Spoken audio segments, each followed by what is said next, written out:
It's a special John Lund Unleashed 49ers Camp Report edition. Shout out to Lund loyalists watching on YouTube, those watching on X, Instagram, Facebook, and JohnLundUnleashed.com and the Lund Lunatics, listening to the podcast on Apple and Spotify. Make sure to subscribe and like John Lund Unleashed on YouTube and keep those alerts on so you don't miss anything. Now with the latest on the 49ers and the NFL, here's Johnny.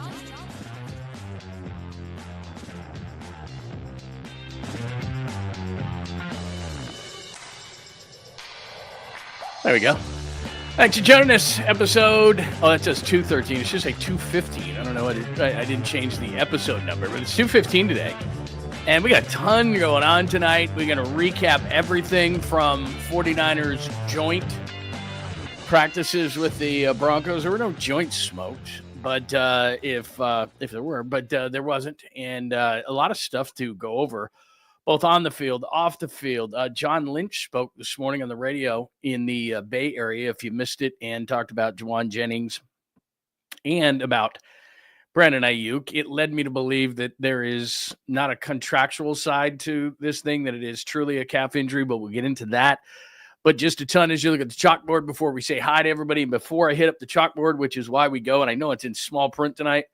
Plus, we have an NFL blitz, and there's preseason games tonight, but we have a ton to go over because of these joint practices. We'll do offense, defense. You'll hear from Kyle Shanahan, John Lynch, Talanoa Funga, and you'll see them too, videos with Christian McCaffrey, Fred Warner, some plays on the field, all those kind of things. So don't go anywhere.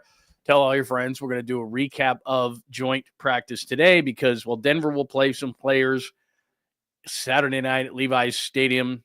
The 49ers will likely not, and they'll even play less now that they're scared about Mykel Williams, who looks like he has a hyperextended knee and should be okay, but we'll explain that if you didn't hear that story and hear Kyle talk about that as well. So as you can see in the chalkboard there, the Broncos 49ers joint, Mykel hurt, more injuries. I'm not going to go through injuries every single night, like the whole buttload of them. What I'll do is I'll just give you new ones, but I'm not going to go through all the other ones and where they are, you know by now, or you can look it up. It's quite simple. Ricky Pearsall and Jordan Watkins, I think, check boxes, especially Pearsall. John Lynch talks about, like I said on the radio, JJ and AIYUK, and it's not the best news because it's not the worst. The offensive line struggled a little bit, but this is a really good Denver defense, even without Dre Greenlaw, who was there and was suited, but needed another few days. Heard Sean Payton talk about it today, next week for Dre Greenlaw, but you don't care. He's not a Niner anymore. Bosa back after a few days. Collins, Winters, Stout. Again, these are checkbox, checkbox, checkbox. I'll explain why. I get nervous. I've told you this a lot of times about the lack of depth in the secondary, and it reared its head again today. Robert Saleh showed some blitz packages so that he could mess around a little bit. Maybe he's going to be a little bit more aggressive than last time he was here, but that's dependent on something, and I'll tell you what it is. Youth is served. Fred Warner talks about it, both good and bad. And then the NFL blitz in the red there. Terrible injury from Rashawn Slater, the young left tackle of the Chargers, who just signed a big contract. That's too bad for Jim Harbaugh and company.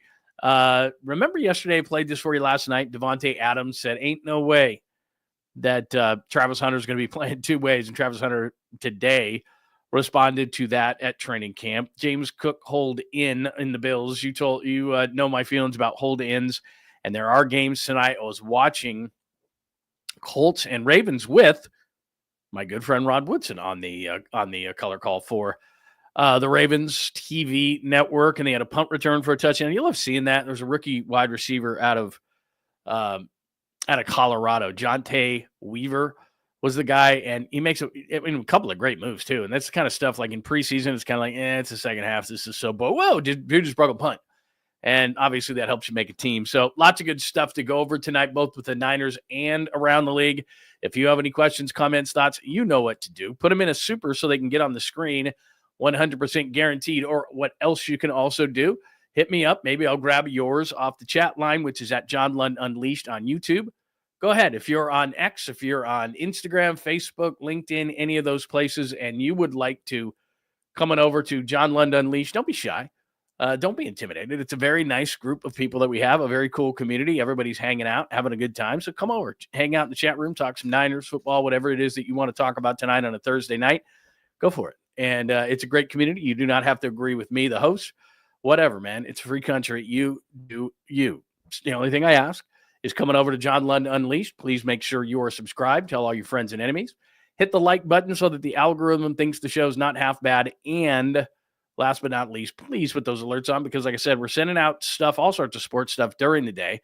And then we do a Niners recap at night, 7 o'clock Pacific, Monday through Friday. Actually, we're going to start doing it Sunday through Thursday. And then Friday, we'll just send a bunch of stuff out, or we'll do game previews once the season starts and everything. But Sunday night, such a big night. We got to go on after the games, right? So Sunday through Thursday, and then we'll figure out a time on Friday as well. So that's what we'll be doing. Let's say good morning to everybody that's sitting in the chat room tonight. We really appreciate everybody hanging out. Oh, very nice. There is a wonderful podcast in and of itself and a great YouTube show from our good friends at the East Coast Red and Gold podcast. Awesome. I'm great. Hope you're great. What's up, Faithful? That's a great podcast to follow. Please do. They are good friends of mine and very, very cool and do a great podcast. Hello, Carlos. It is very nice. Yeah, we got a lot to do today, man. It's going to be a lot of fun. Hi, Big Brick. It is nice to see you. Pine. What's going on, Pine?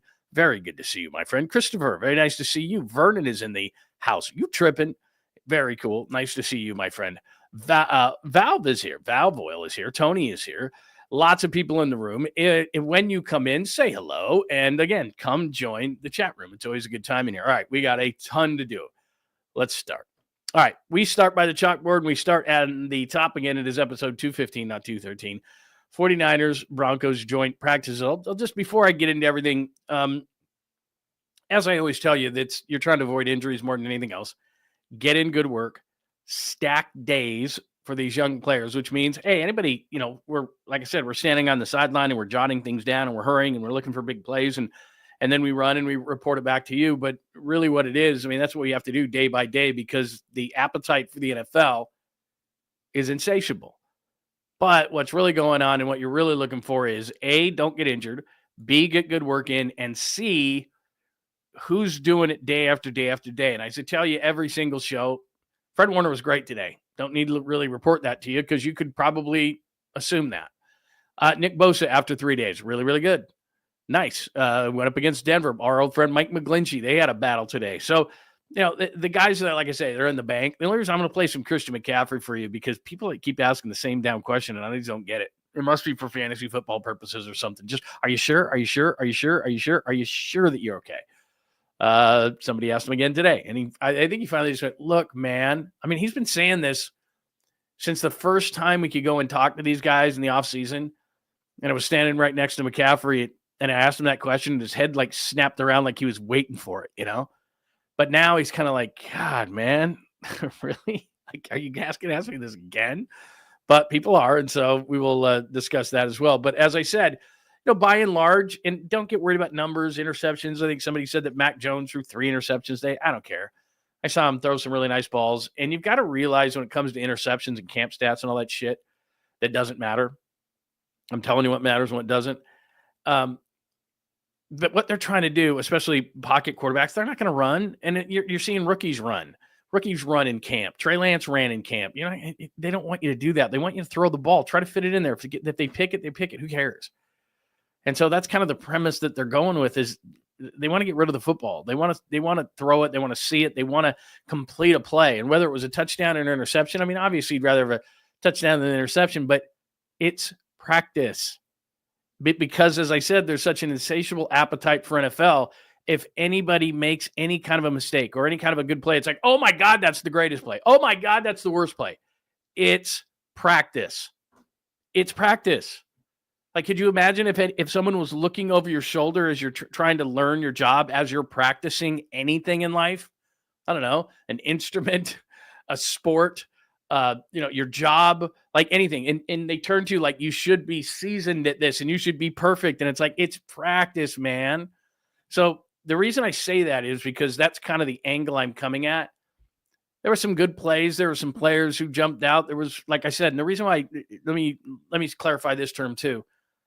The reason why I talk about stacking days is because for guys like Pearsall, for guys like Stout, for guys like Winters, for Ben Barch, for these young players, day after day after day, that's what you are when you're a professional. Consistent every single day. That's why I don't have to bring up the stars of this team. because they're consistent. They've already proven it. We don't have to say that again. The youth on this team will flash from day to day. Alfred Collins flashed today. CJ West will flash. Upton Stout's been consistent. I'm about ready to put him in the bank. Nobody's getting that job from him unless he gets hurt. He's consistent. But young guys, and this is what Robert Saleh is trying to warn us about, is they're just not consistent. They're not that level of professional yet. And all the time as fans, we see a guy flash and we go, that's it. He's got it. And it's like good day at work, bad day at work. And then all of a sudden you keep going, right? So anyway, that's kind of what camp is that you start seeing these guys time and time again, and you start seeing that consistency. And that's what gets you excited, which is the term stacking days. All right. This is the big story of the day. Mykel Williams goes down in team drills, holds his knee, and literally you could hear everyone go, just hold their breath, literally. And so he's helped to the sideline. He goes to the locker room, and there are certain days where, like I said, you're scribbling stuff down, and that was a great catch. And this was, this guy tipped this ball away and all these things. And, it's just trying to fill up the sheet for the day and give the hungry lions their meat, But then Mykel Williams gets hurt, and now you got a real story. So here's Kyle Shanahan after the practices today talking about the 49ers first-round pick. Mykel, leave midway through practice. Any early diagnosis there? He had a good exam. Hopefully just hyperextended his knee. So we're going to get a further evaluation now, but looked good when we examined him. So hopefully it's just a little bit. I got to see what happened in there, but usually when you hyperextend your knee, it's going to take at least a couple days, probably a week. Okay, so if that's an accurate portrayal of what's going to happen here, if that's an accurate timeline, I should say, of what's going to happen here, then yeah, he was going to play Mykel Williams. That's another thing he said. He was going to play Saturday because these young guys need the reps. I hate when coaches don't play rookies or don't play second-year players or guys like that. Like I've said this 3 times already on shows, but Michael Penix is not going to play in the first preseason game for the Falcons, and I'm like, oh God, seriously? Like he doesn't have a lot of experience. Like these guys got to play. So Mykel Williams is going to play. So that hurts because you're going, it's a dress rehearsal. You're actually playing in Levi's Stadium. He's never done it. Kind of get over those jitters, even though it's the first preseason game and it doesn't mean a lot for a lot of guys. Fred Warner, George Kittle, Nick Bosa, all those guys, Brock Purdy, they're going to be sitting on the sidelines, not even dressed for the occasion, and they're going to be laughing and having fun and drinking Gatorade and all that kind of stuff. But for other guys on the field, it's important. They've never been in that stadium with the uniform on. So all those rookies, just after a while, it becomes old hat, right? Your heartbeat isn't going quite as fast. Your mind isn't racing quite as much. So you've been there, done that, and you want to be able to have those guys do that. Now, he's not going to be able to do it. It's just the way it is. And a week, I'll be honest with you, I am no doctor, but I've been around this long enough to know that hyperextended knees, again, there's different levels, just like there is anything.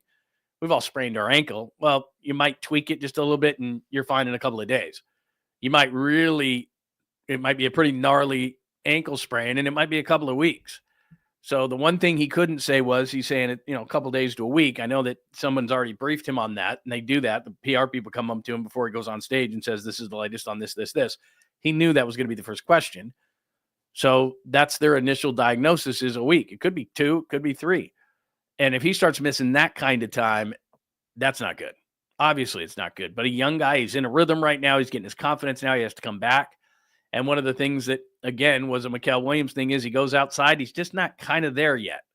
But he goes inside, which he's going to do on those pass rushing downs and have Huff on the outside of him. He looks a lot better. So he's got to develop that outside because, look, first, second down, he's going to be an outside guy. He's going to be an edge guy. His number one job is to set the edge, which they really struggled with Leonard Floyd out there last year. But he is big enough, strong enough. He's got to be able to make headway this year and becoming an outside rusher as well. As because I know Huff is going to be in there a lot, but Huff probably plays less than 50% of the snaps unless Williams is out longer. So initial diagnosis is not going to be that long, but still makes you a little nervous, man. Just makes you a little nervous. You're like, anytime you hear about a rookie, if Fred Warner was out a week, I don't care. Any of these other guys, any of these guys that are established, I'm fine. Okay. But any rookie misses any time, that is critical time. Not saying that this means Mykel Williams can't have a great year. He can. But I can tell you from watching it consistently, outside rush needs work.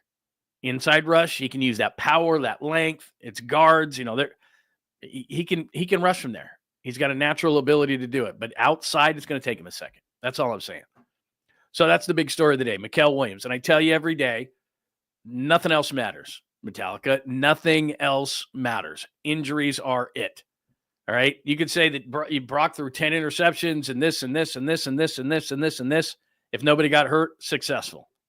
Somebody got hurt. So, it knocks you down a grade. Like, oh, what was today like for the Niners? It was an A. Oh, they have a big injury. It was a B. Well, today was probably a C, but we'll get into that. More injuries, as I said. So Mykel Williams, we're on the chalkboard there at more injuries now. The rookie James, the running back from Oregon, broke a finger. He's going to be out a couple weeks. Same kind of a thing as Mykel Williams in terms of it just sucks because he was having a really good camp. He had been banged up a little bit earlier, came back. He was going to have a prominent role in Saturday night's game so we could see. And like I said, he's a 5'8", 5'9" guy who rockets through holes, and all of a sudden you're like, there's 29. And he can hide behind linemen, and he's good. He can pass block because they demand that at Oregon. He can catch the ball out of the backfield. I just really like the kid. And now you get these injuries, and it's like, damn.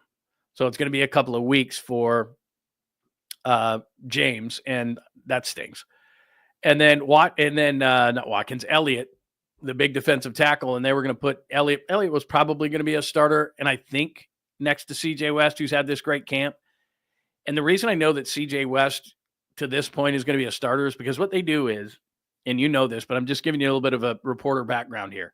So they hype a guy, they hype a guy, they hype a guy, they hype a guy, and then when he's playing so well, you'll see kind of a change in the way that when somebody asks a question about that person, a young player who's playing really well, then they're not praising him as much because part of the mind game that you're playing there with a young player is I'm not going to keep telling him how great he is day after day after day after day.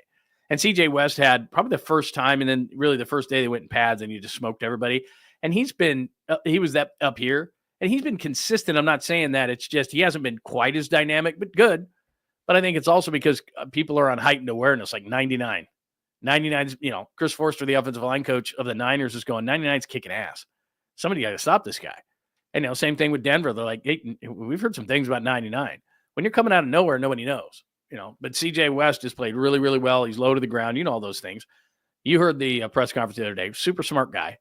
So you're not hearing as much like effusive praise. The only rookie that's really getting that treatment is Upton Stout. I mean, he's just every single freaking day. So we'll get into that more in a second. But more injuries. There's a ton of them right now. James and Elliott join the list. You already know what the other list looks like, and Mykel Williams joins the list today as well. And I don't need to tell you because you know this. When the Niners are healthy, they go to NFC Championship games and Super Bowls. When the Niners aren't, the year after the Super Bowl 2020, Bosa out, Solomon Thomas out, Jimmy Garoppolo strains the ankle. Like 2020 was a disaster. 21, they're back healthy. They go to the NFC Championship game. 22, they're back healthy, right? 23, they're back they're healthy. They go to the Super Bowl. 24 last year, injuries kicked their ass. Terrible. It's like with most teams, but it's not like baseball or basketball. It can determine your fate.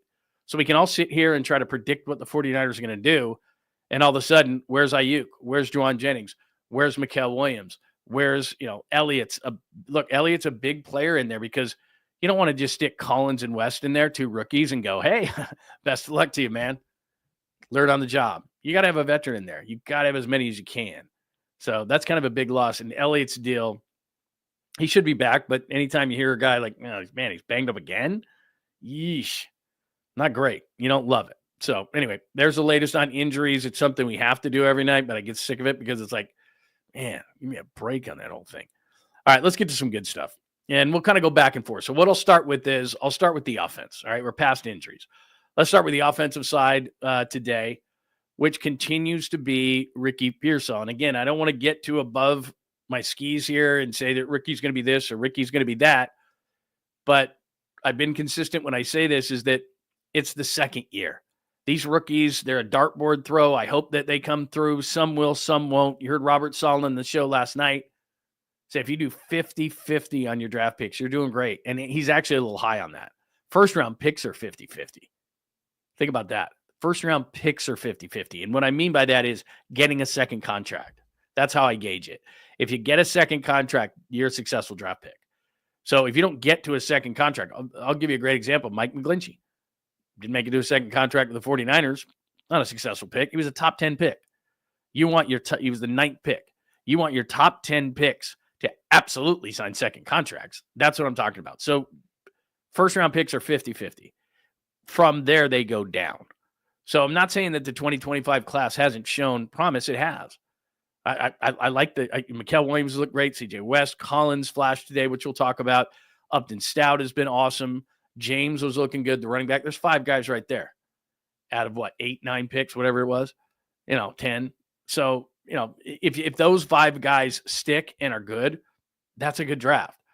But it's the second year guys this year that need to jump, and Ricky Pearsall is a big part of it. And the play of the game, or play of the day offensively for the 49ers today, was this 30-yard throw from Brock to Ricky. And watch where this ball is and watch the catch of Ricky Pearsall, because the Broncos defender is draped all over him, and it's a great pass and a great catch.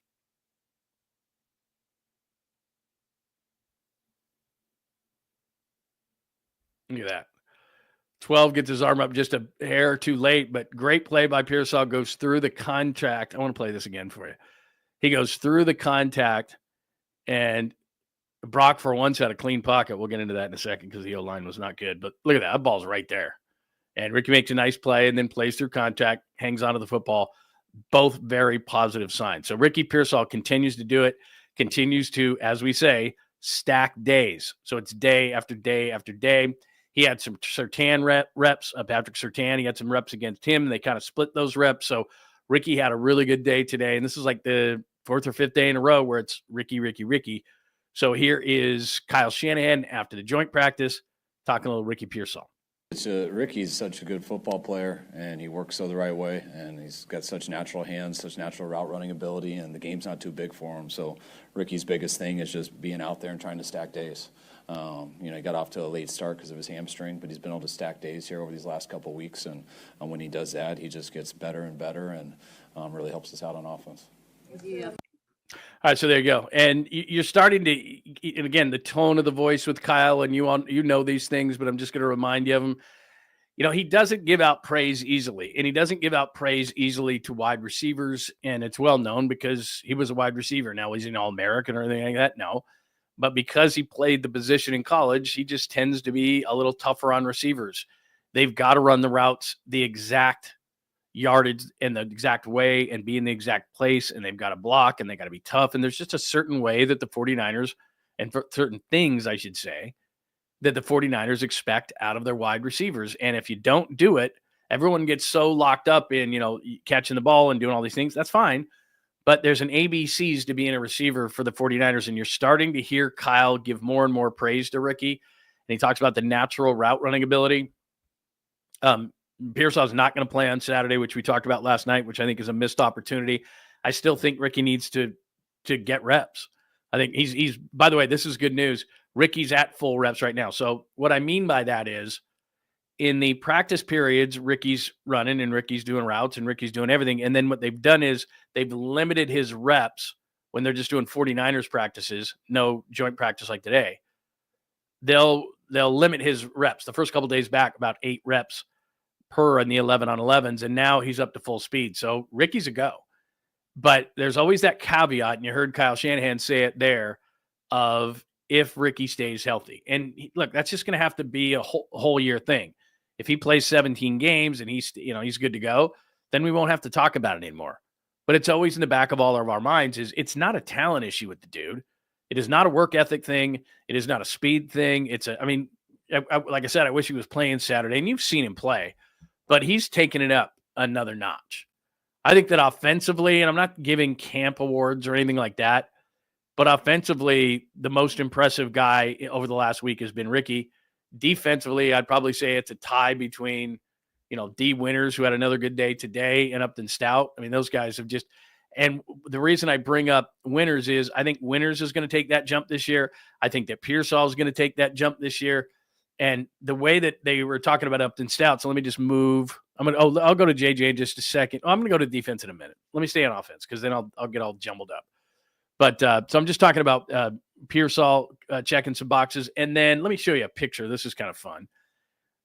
Jordan Watkins and to hear Kyle, and I don't think I loaded the one up of Jordan Watkins, but Kyle talked about Jordan Watkins and he did it in a very rookie kind of a way today, which is he just doesn't overpraise guys. And Jordan Watkins had another nice day today. And he caught a deep ball for about 30 yards down the right sideline. Do I have that cut? I don't think I do. Damn it. But, yeah, he caught a deep ball today. He said, I might have it. No, that's not it.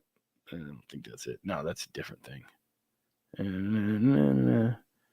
I didn't label that one. I have no idea what this is. Hang on a second. Oh, yeah, that's Upton Stout. I'll play that later for you. I'm like, what is that? That's Upton Stout. I'll play that a little bit later for you. But Watkins had another great day, but Kyle wasn't as forthright in his praise because he wants to keep kind of rookies where they are. It's like no. I'm not going to sit here and say how great he is and all those kind of things. Oh, right here. This is Watkins versus 𝐟𝐻𝐻. You can see right there. I want that thing all day, right? So that's if I'm Kyle, I want Watkins and Pearsall on 𝐟𝐻𝐻 all day, and that's kind of what it was. But look, I mean, 𝐟𝐻𝐻 is big. He's challenging you at the line. And the thing that you really like to see is because it's the first thing. You can't run around if you can't get off the line. And I told you, Watkins has this jab step, fake out, cut in, and he's so damn quick that even a guy like 𝐟𝐻𝐻, and you can see his size there, and where his eyes are, like I'm staring right at your chest. You're not gonna juke me. He knows what he's doing. But Watkins can get off the line, and he's a nice player. So I really liked what I saw out of him.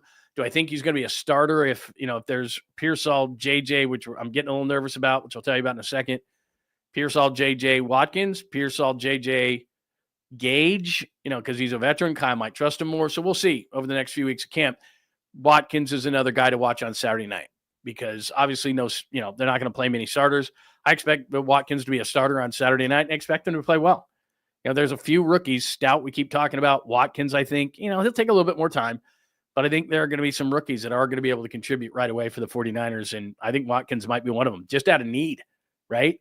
Because if they had AIYUK and Jennings might be out, and they had, if they had their full complement, I don't know that we'd be talking as much about Watkins. But man, he's been impressive. All right, before I go out, speaking of wide receivers, because this is why I want to put John Lynch in here now, because we're talking about wide receivers, is that John Lynch was on radio this morning, and I'm going to play this for you, and he gives you an update on JJ and AIYUK. But anybody have questions, comments, thoughts? I want to make sure I say hello to everybody that I missed at the beginning of the show because I've seen a bunch of people come in. Hello, John Holmes. Are you talking about Jacob Robinson, the corner? Oops, sorry. You're talking about Jacob Robinson, the corner there? Hey, it's very good to see you. Yeah, I like him. I like him a lot. I get nervous. We'll get to the defense in just a second. The backup corners make me nervous. But, maybe they'll come along. But we shall see. Hi, Mike. It is great to see you tonight.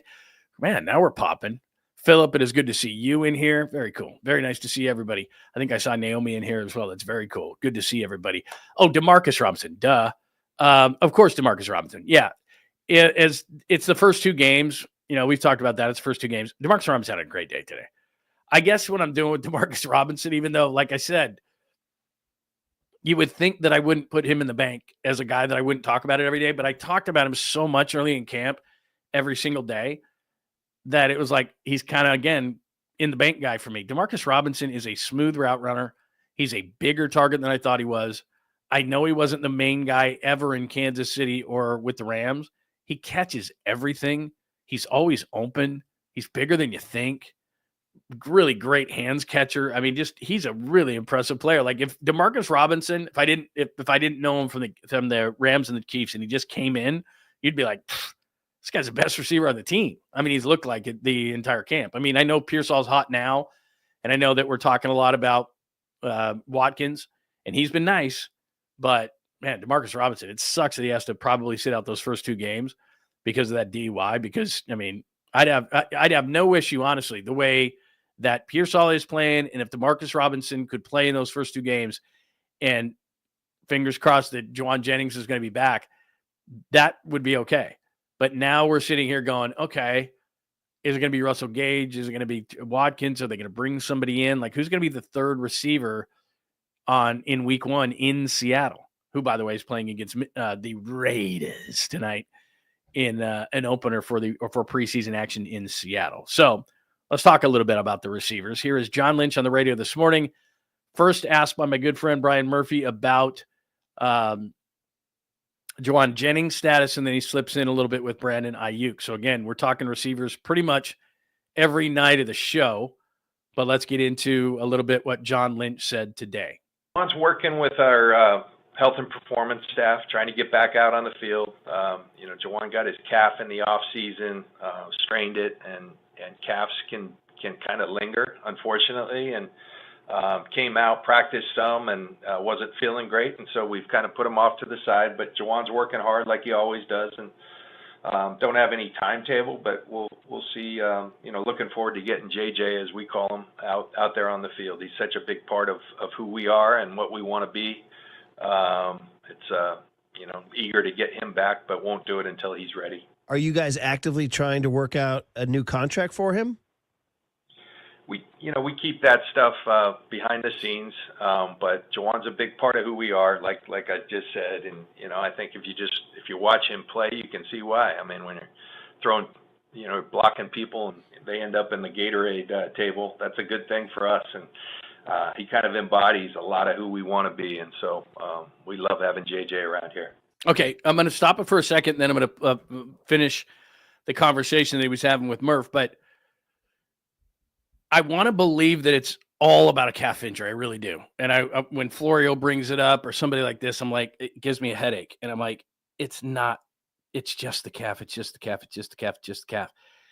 But when you hear the second part of that answer, when Murph asked him if it was purely about the calf or the contract, and Lynch gave the exact answer, because I was at the press conference, the exact answer that he gave in the opening press conference about Jauan Jennings, which is we love him.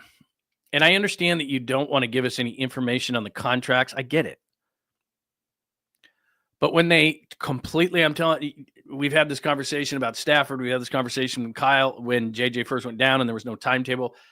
When coaches and executives are evasive on a question and kind of seem then you know that it's not all there. And John Lynch tries to be a truth teller as much as he can, but you can't always be telling the truth in that position. You just can't.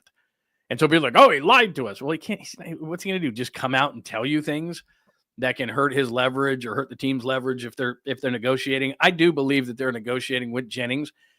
And I thought this thing was going to be done very quickly. And I told you this weeks ago, that when he was still on the field and not hurt, and he showed up that first day of training camp, and we all, had our cameras out and we're all shooting at him and everything like that. And we all, hey, he's here. That's going to be great. I do. I think it's a calf, but, Richard Sherman said the other day, and I played it for you, that it could be a calf and some of the contract situation. And if he had a better contract, then maybe he'd be pushing through this thing. I don't know. But when I hear John Lynch, the second part of that thing, and he's kind of evasive in that and says the exact same thing, a canned answer that he said 2 or 3 weeks ago, it makes me nervous. And to finish my thought on the contract, I was told weeks ago that this was, they were going to do something, that they were kind of what they did with McCaffrey last year, with Trent Williams last year, where they kind of appeased him. Like, we're not going to give you this long-term $20+ million deal, but we'll appease you. We understand that you're the pseudo number one receiver without Brandon AIYUK here, so we're going to appease you. We get it. That's smart. And it seemed like that was just rolling down the road. And now, is it just coincidental that it's a calf and he's sitting out and we haven't heard anything on the contract? And then John Lynch was just evasive and asked about it. It makes you think, because like I said, weeks ago, I heard, man, they're moving. This shouldn't take too long. And now nothing. We're not hearing anything. All right, here is the conversation continues as we continue on wide receiver talk, as we do almost every night because of all the injuries. He's asked by Murph, is there any timetable now on AIYUK, any changes in that situation? Oops. I know a few weeks ago you guys said there was no concrete feeling on Brandon AIYUK, but a few weeks have passed. Is there any news, or is there a concrete, more of a concrete schedule? It's there's just steps you have to continue to hit, and I'll continue to say that Brandon is doing very well in his rehab. We have an exact date right now? No, I don't think it will be week 1, but hopefully I'm surprised, So we'll see, and continuing to try to watch him work his way through this rehab and see where we can. But again, we want him fully healthy, and he had a significant injury, and so you have to do a significant rehab, and he's doing a really good job of that, and we got to continue to do so.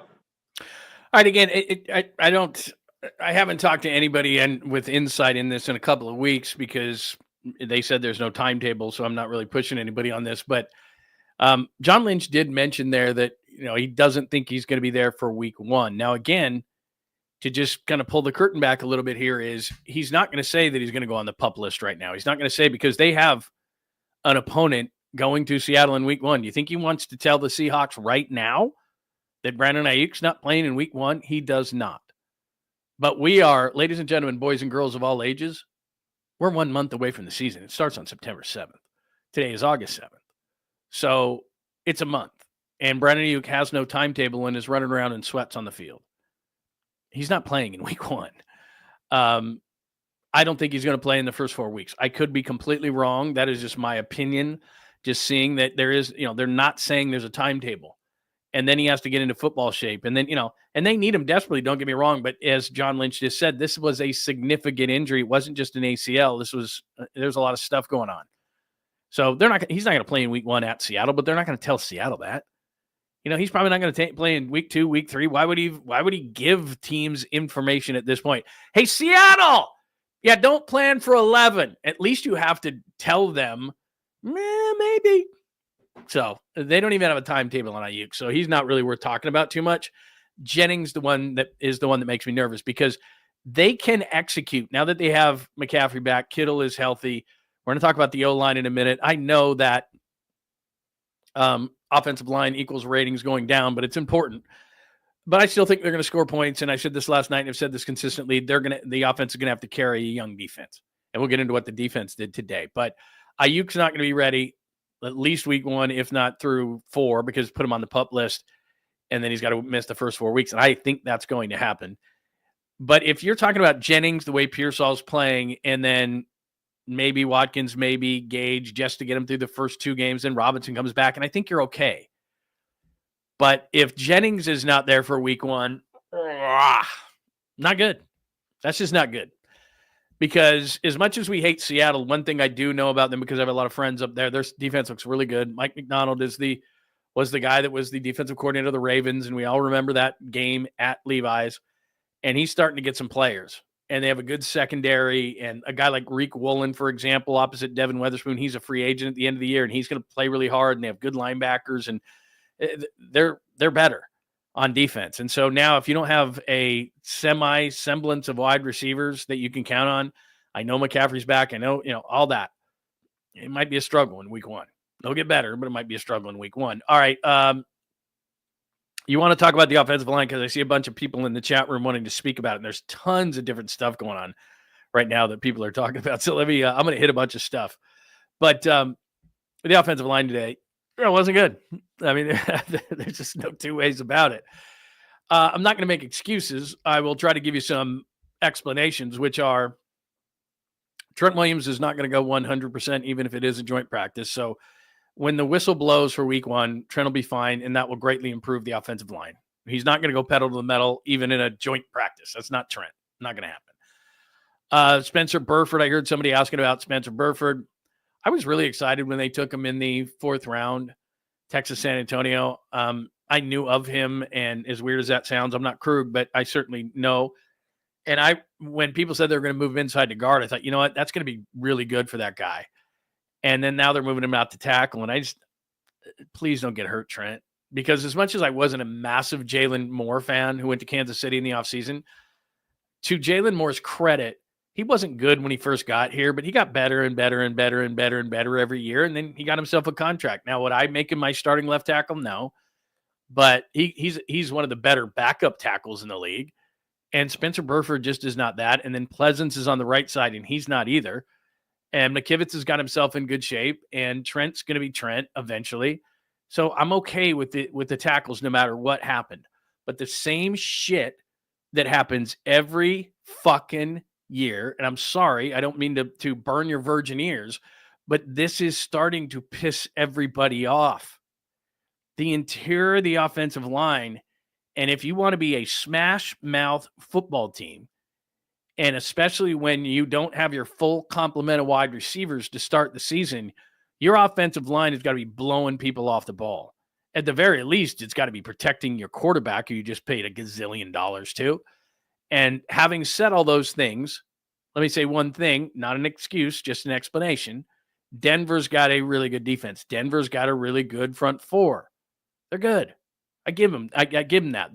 They're not a bunch of young guys like the Niners. They have a DJ Jones, and they just signed Derek Wolfe to a big contract. They're good. They got some players, man, on that defense. No doubt about it. They got really good players. My ears. They've got really good defensive linemen, but early in the one-on-one, not the one-on-ones, the 11-on-11 stuff. Early on, the offensive line's getting blown up, and they don't tackle to the ground, even if it's your joint practice. They're not tackling to the ground. This is an old school training camp.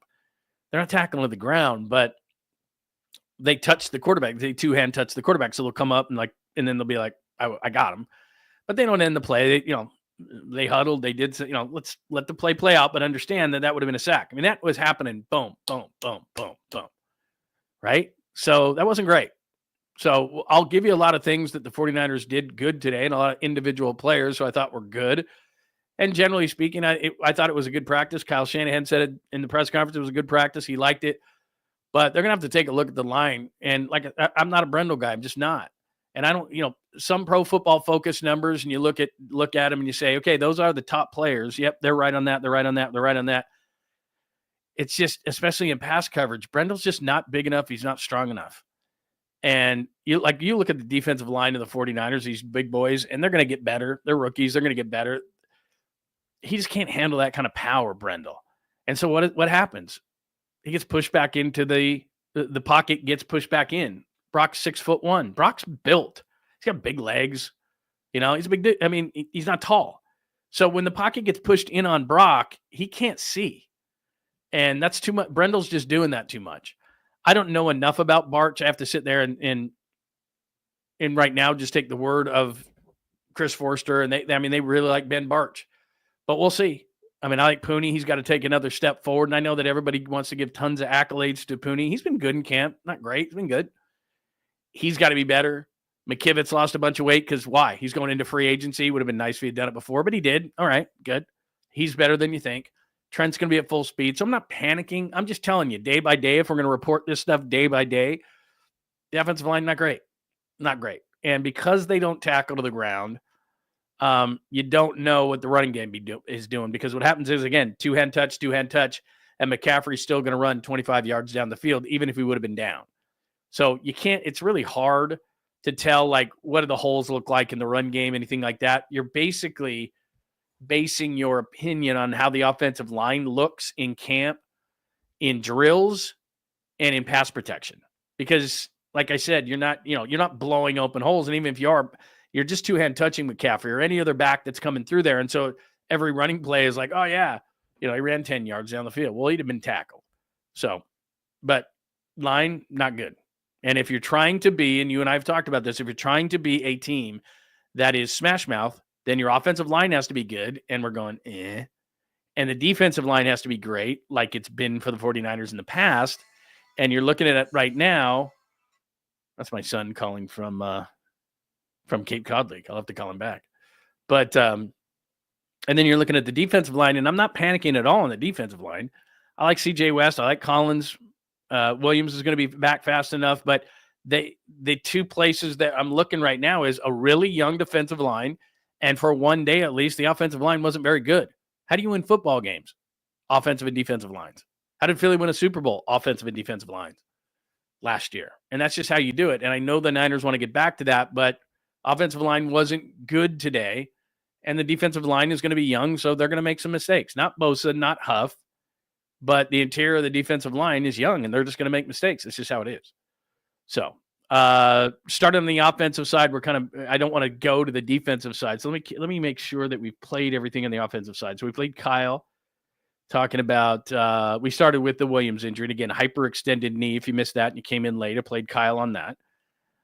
We talked about Ricky. Kyle is very effusive in the praise of Ricky. We played you John Lynch, gave you an update on JJ and Lynch. Let me do this before we leave the offense, and then we'll flip it over to defense. And we'll also talk about guys who returned today for Denver, because that was a big storyline today. If you're a fantasy football player, a lot of people are, right? Most people probably listening, watching. Christian McCaffrey is healthy. I go on shows throughout the week, different shows, and the first thing everybody asks me, because they want to know from a fantasy football perspective, is Christian McCaffrey healthy? And I'm like, I don't know how many times you got to say it. He made a point of it the first time we met, like I told you earlier, in the offseason. OTAs, people ask him about it. Yep. You're watching him in training camp, making great catches, great plays. He's taking the normal vet days off, but people are like, oh my God, he's 28, 29 years old. He's got to be done. You know what? He's one of those guys that are going to be the exception to the rule. I know he's been injured a lot, so I get it. But he almost is like, because it was a Denver person that asked him about, is he healthy? Because they haven't seen the camps. And it was cool to hear Christian talk about it, because he's from the Denver area, so they know him. So these news people are like, oh, hey, Christian. They're like, hey, I remember you on Channel 9. But here's again, are you healthy? I mean, every day, don't take it for granted. Now let me back it Feel up. great, man. I mean, every day, don't take it for granted. I've been through a lot, as far as injuries go in my career, and have had to come back from a lot. And anytime you get through one of those practices and feel good, I get really excited, but I don't take it for granted, and know that, every day I got to work on a bunch of different things to keep it that way. All right, so just giving you a heads up if you're a fantasy football person, and I don't know how many times you got to say it, Christian McCaffrey is healthy. Christian McCaffrey is healthy. And just like anything in the NFL, you're healthy till you're not. Mykel Williams was healthy as hell this morning. Now he's got a dislocated, or not dislocated. Sorry, that's totally different. He's got a hyperextended knee. So, he's out a week or two, but that's okay. I'm not freaking out on that kind of stuff, but Christian McCaffrey's healthy. And so everybody keeps asking the question, people in fantasy, people around, they just want to make sure they know that he's had an injury history. And so they freak out, but he is fine. So that's the offensive side of things today. And again, we started with Mykel Williams. And if you missed it, let me just play it for you one more time, just because if you came in here late and you didn't hear it and you're like, what is going on with him? He limped off the field. He went down, was clutching his knee. And when we all were, oh, no. So here's Kyle addressing it. And then we'll talk about the reunion at practice, and we'll get into the defense. Mykel, we've been with Upton Stout, early diagnosis there. He had a good exam. Hopefully just hyperextended his knee. So we're going to get a further evaluation now, but looked good when we examined him. So hopefully it's just a little bit. I got to see what happened in there, but usually when you hyperextend your knee, it's going to take at least a couple days, probably a week. All right. And again, if it was a week, no problem. Let's go. And a doctor told him that, because Kyle is not going to speculate. If he hasn't been told that, Kyle's not a doctor. If he hasn't been told that, then he wouldn't say it. So a doctor told him that, and that's good. So just wanted to make sure if you were late onto the show, you could go back to the beginning of the show and hear that, because that was the number one story beyond anything. Injuries over anything that's happening on the field in training camp. But it seems like he should be fine. So we'll do that. Yeah, Seahawks and Raiders are on. I see people in the chat room talking about this kind of stuff. We'll get into that in just a few minutes, because I got to go back and watch that. It is weird. I saw before the game Pete Carroll running around in Raiders gear in Seattle, and I was like, whoa, and Geno Smith is back, and it's just kind of trippy to see how that whole thing. But anyway, any thoughts, questions, comments about the offense, because I'm going to move to the defense and the reunion among players of Broncos and 49ers, and it's really interesting, this dynamic. But let me just make sure that nobody's got very nice. Yeah, he's got one more week in the Cape Cod League. It's been pretty cool, man. Yeah, I'm not a Brendel guy, man. Nothing personal against the guy. He's always been nice to me. Interviewed him. He's a nice guy. But he just gets pushed back too much, and he's on his butt too much. And it's such a problem. Such a problem, man.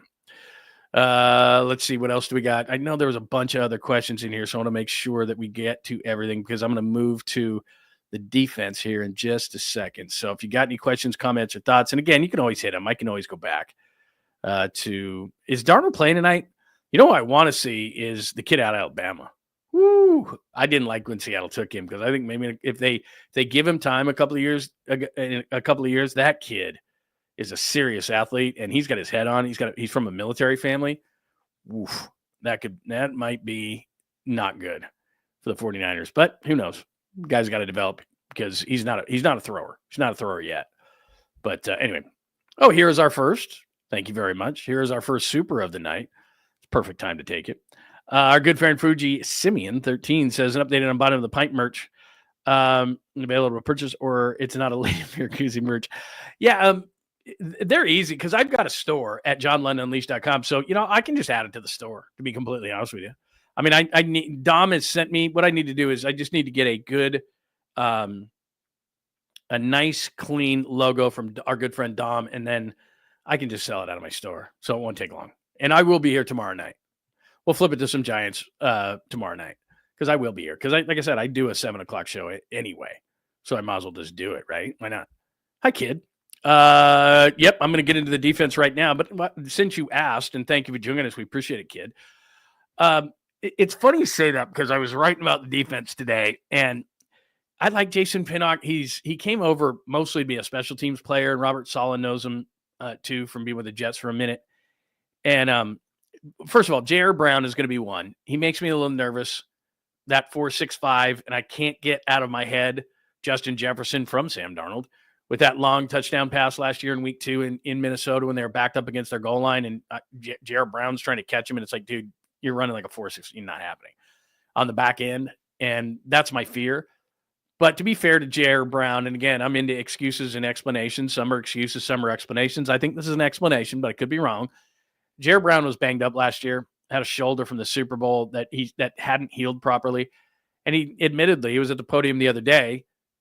He just didn't have a good year. And he just said, I didn't have a good year. I got to be better, and I got to be a leader, and it's a young secondary. And so J.R. Brown is going to be one of the safeties. And then, I don't know, man. Siegel, the rookie out of Kansas State, was checked for a concussion today. He came back. He's going to be fine. I think he's going to be a special teamer. He's a ridiculous athlete. I told you this, did a backflip at camp the other day, welcoming the fans. He runs in the 4.3s. I mean, it's just, but safety is been there, done that, you're the last line of defense, and putting a rookie in a safety spot, it's been done. I was watching the Ravens game. They're going to put Max Starks, a rookie out of Georgia, at safety. I mean, it's been done. Kyle Hamilton is their other safety. God, they have good safeties. So it can be done. It's just, God, J.R. Brown's going into his 3rd year and coming off kind of an iffy year. And then another young guy, I've said this time and time again, I would love an adult in the room, kind of like Gibson a few years ago when they picked him up late in camp, and he was really good. I would just like that kind of a veteran player back there. But there must be something wrong with Justin Simmons. Maybe there's a guy, Julian Blackmon, like I said, I've brought up his name a lot. He played for the Colts. He signed with the Saints after Tyrann Mathieu officially retired. And I was like, that guy's a good player. He's only like 27, 28. So they must like what they've got. But Pinnock is a couple of times has gotten beat on deep balls. He had a terrible Pro Football Focus pass coverage number last year. He's much more of a at the line kind of a hitter type of guy, and that's fine. But J.R. Brown is not your Earl Thomas, sideline to sideline kind of a safety to make up for it. So, and I'm going to play Hufanga here in a second. I've said this consistently, and people can disagree with me, and I totally understand why. If Malik Mustafa hadn't gotten hurt, if Malik Mustafa hadn't gotten hurt, then I wouldn't feel so bad about this. But you're looking at Huff, and look, they weren't going to give Huff $60 million. They just weren't going to do it. You got to decide, like I said, can he get to a second contract? I like Hufanga. Scored the touchdown in Green Bay after the block punt, right? Was an all-pro one year when he just was around the ball constantly. But his injuries for what he was going to get paid just didn't add up for the 49ers. But then you have the Malik Mustafa injury. Tell you what would look a lot better if Dre Greenlaw was at linebacker and Talanoa Hufanga was in the secondary. But it's not happening. They're in Denver. They're in orange today. They were in orange today. So it happens. Yeah, I'm nervous. Right now, it's probably Pinnock and Brown. Brown, I think, is going to be okay. Pinnock would be a nice backup guy. He's a good special teams player.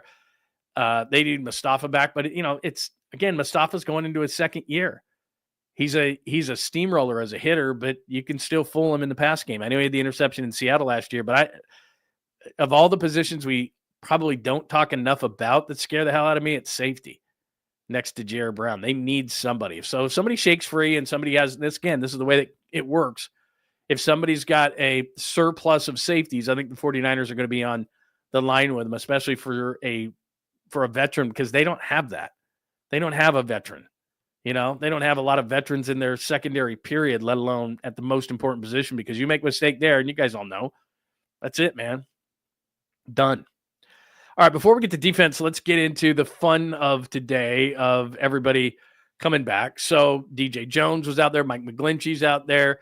Obviously, Dre. Dre didn't practice today. He was suited, but he didn't have pads on or anything. I listened to Sean Payton today, and Sean Payton said that next week Dre would be playing, but not today.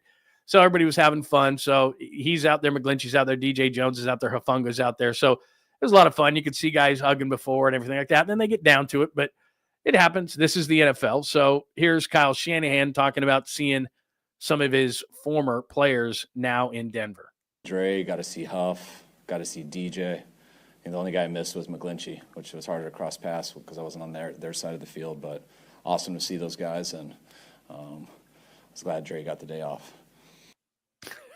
And the reason why is, and you probably saw this the other day when I played it, Colt McKivitz came up and just said, Dre Greenlaw just doesn't have an off switch. Like before games, he'd come at you like in drills and stuff. And it's like, bro, like we're just warming up here. Like, he doesn't. He has a pedal to the metal mentality all the time. So does Hufanga. They're going to miss that in this defense. And we've said it a million times, so I won't say it again. They're going to miss Dre. And early in the season, because of the injuries of safety, they're going to miss Hufanga. But I don't think that was a bad move. It's just now they don't have anybody and they've got injuries, so that's not good. And this was pretty cool. So Talanoa Hufanga, a lot of guys will come up and if, hey, that's my old team, whatever. That's kind of what Dre Greenlaw did when he went to the podium in Denver a couple weeks ago and was like, hey, man, I've moved on. Talanoa Hufanga said some really nice things about the organization, about Kyle Shanahan, about coming back. He got married here. Remember, he's a California guy. He's from USC. Got married here. Had his child here. So the Bay means a lot to him. Here's what he said after practice today, Talanoa Hufanga. A lot of familiar faces, a lot of talking, a lot of great interactions, great people, great organization, and just very happy to be able to practice. Luckily, we don't play each other this year, and there's just been a lot of snack talk and fun, but it was good to be able to get out there and get a good practice in. You end up trying to start a fight with Trent, or did that not? I jokingly went up to him and started to fake some punches, but nah, that's big silverback gorilla, man. So got to stay out the way. How difficult was it to leave this place in the offseason? It was very difficult. I think I did a lot of growing here. As a young kid coming in, I graduated early from college and then came right in here. And try to grow as a man. This is where I got married at. This is where I had my first kid at. And so a lot of growth was here. So a lot of great memories and a lot of great experiences. Been to 2 NFC championships, 3, 1 Super Bowl. Those are memories that you'll take forever. And so for me, just to be back here is special. Classy dude. A lot of nice things to say about the Bay Area. And again, he's talking about getting married and having his kid and growing and graduating college early. And then he came in and he was like a bullet right away. And then injuries hit, and the Niners decided, hey, man, we just can't give him that contract because of the injuries. If he wasn't hurt, Hufanga would have been a guy that, regardless of what they were trying to do, retool, whatever you want to call what they did in the offseason, they would have re-signed him, because the one thing that they're going to miss and is going to be really tough to replace, and if they had Mustafa early, and I think D. Winters is going to be really good, and I got a cut from Fred when we start talking about the defense here in a second. But when they were on the field just ever so briefly together last year, and remember, Dre only played 34 snaps last year because of the Achilles suffered in the Super Bowl, the energy goes up. Remember, they were playing against the Rams, and the energy, that's the way they both play. They're both hair on fire, pedal to the metal, energy guys, and if you're not playing to that level, then you're going to have to answer to those two guys, and that's just what they do, man. And so it's contagious, and the defense starts playing hair on fire, speed.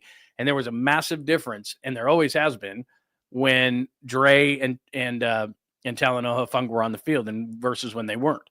So good to see that guy. Class act. Stinks he's gone. I understand what the organization did in doing it, but man, that's a guy that they're, especially with the injuries early with the safeties, that's a guy that they're going to miss. So it was pretty cool though. It was cool though. I mean, and think about because somebody asked Christian McCaffrey about it. I didn't cut that part up, but there was a woman sitting in the front apparently from 9 News in Denver. And Christian said, I can't remember her name, Kathy or whatever it was.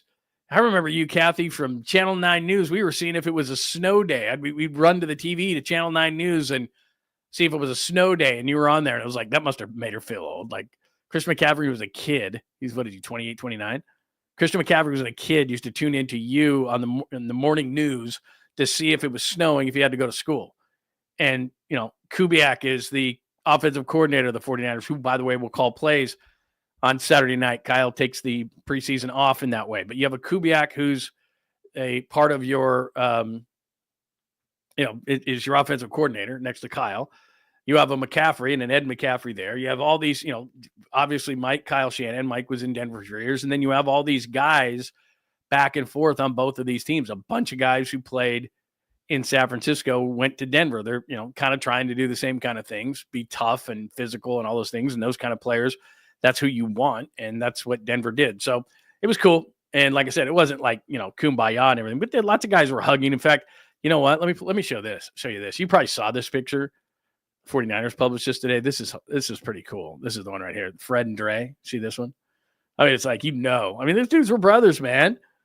Those guys are brothers. And they briefly, Super Bowl, Dre goes down and all that kind of stuff. And they briefly, played together last year for only 34 snaps. But, they talk and I'm sure they text and all those kind of things. But, man, it's just not the same until he sees them. And you can tell how happy they are to see each other. And it sucks. I've said this a million times, so I won't belittle the point. That's the one that's really going to hurt, the Dre Greenlaw one. But having said that, I do think one of the best camps, if I said, your top 5 guys in camp, D. Winters would be on that list. He's been that good, and I think he's going to play really well this year.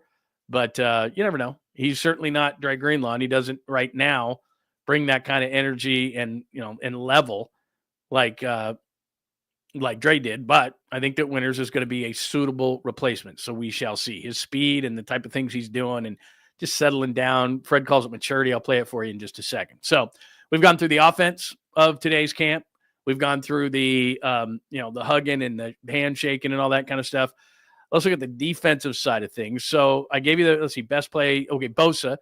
Bosa back after 3 days. I don't think anybody was panicking on Bosa or anything like that, but I was kind of weary and keeping an eye towards it. But Nick Bosa comes back after 3 days off and looks like Nick Bosa. He's given their offensive line trouble. I did, by the way, glance over and see McGlinchey handle him, but that's one rep, whatever. Bosa's having a great camp. And the only reason I'm bringing that up, like I said, because I say, certain guys are just having these great camps. I don't even have to talk about it. I don't have to talk about Brock or Fred or George or anybody. But I don't know. There just seems to be this sense around Bosa that somehow he might not be playing as well or might somehow be in decline, which is not true. And I think that these guys say they don't care, but like Nick Bosa being 57th on the NFL's list of 100, and you know how I feel about lists, whatever. But I do think it's a motivating factor for these guys, and that Nick is going to be like, okay, you think I'm 5th among the edge rushers? You're going to put, Myles Garrett and TJ Watt and Max Crosby and all these guys ahead of me. Okay. All right. We'll see. It's just a couple of years ago that he was the defensive MVP, but he's got to get help along that defensive line. Because even if these guys are high picks and Mykel Williams comes back, first round pick, Alfred Collins, second round pick. CJ West, he looks good in camp. They're going to make you prove it. Week 1 at Seattle, he's going to get doubled. He's going to get chipped because they're going to say, okay, if you can beat me, Mykel Williams, do it. If you can do it, CJ West, do it. If you can do it, Bryce Huff, do it. Like they'll adjust their game plan when somebody else steps up. And since no one has over the last couple of years, we're doubling and tripling Bosa, and then, running back will chip as he goes by him. A tight end will chip before he goes out. That's what happens. And sometimes you're only as good as the people around you. Nick can't play be the only defensive lineman that's doing anything. And everyone looks around and goes, how come he's not having a good year? Watch. And he does have a good year. He is stopping the run. He is putting pressure on quarterbacks despite all the things that are happening. So first and foremost, Nick had another good day. And the best news is, because injuries are so huge, 3 days off, and then he comes back today. So that's really good.